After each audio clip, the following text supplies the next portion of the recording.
এই এলাকার কথা যদি বলতে যাই তাহলে পাঁচ রতন হচ্ছে আমাদের এই আঞ্চলিক একটা ঐতিহ্য।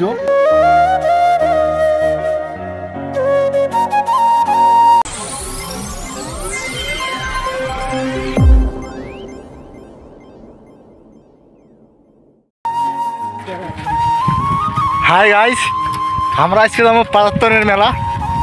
তো সাইকেল চলাচলে যাচ্ছে এই দুই ভাইয়ে, সাইকেল চলে যাচ্ছি। হারা কি করবেন, দুঃখ আর কবাদ পাওয়া যায় না, সবাই সারিয়ে গেছে আমার ভ্যানত। তা আমরা এখন কী করবো, হারা সাইকেল বেড়াকে পারল, সাইকেল নিয়ে যাই পাঁচাত্তরের মেলা দেখে আসি। সেটা ভালো মেলা হয়, যা দেখে আসি। চলো আমার চলি আইন পাঁচাত্তরের মেলা, সবাই এখন পাঁচাত্তরের মেলার যাবো, চলো দেখে আসি।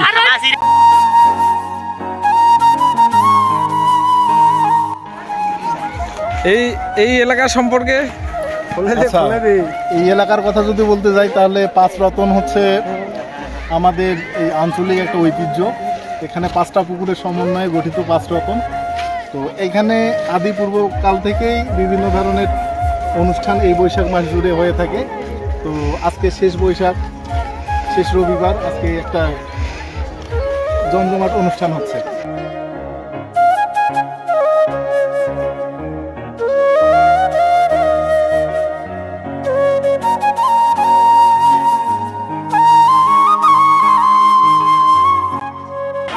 আমরা চলে এসলো পাঁচাত্তরের মেলাত এখনো অনেকজন লোকজন আছে। তো সেহেতু যতক্ষণ আসি আমরা ততক্ষণ ভিডিও কিন্তু করবো। লোকজনও গেলে আমরাও চলে যাবো, বিকেলবেলা হইলে মানে আরও লোকজন হইবে। তো কীর্তন নিয়ে আসছে আমার গ্রাম থেকে, কীর্তনটা দেখবো।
কি খবর?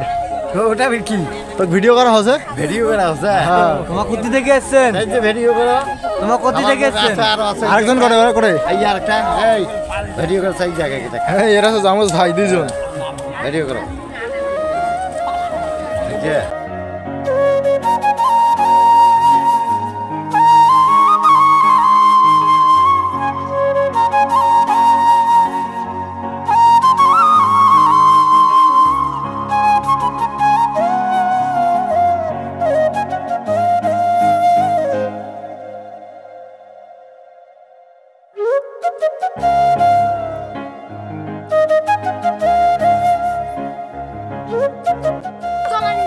ঠাকুরের প্রসাদ বিক্রি করেছেন?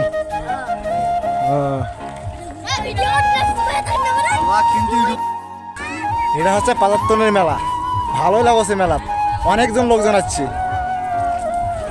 যেহেতু এখনো বিকেলবেলা হয় নাই, লোকজন এখনো আসা হয় নাই, তো বিকেলবেলা হইলে মনে হয় আরও লোকজন হইবে।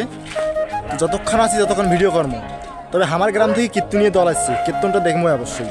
চলো কীর্তনটা দেখি। আমার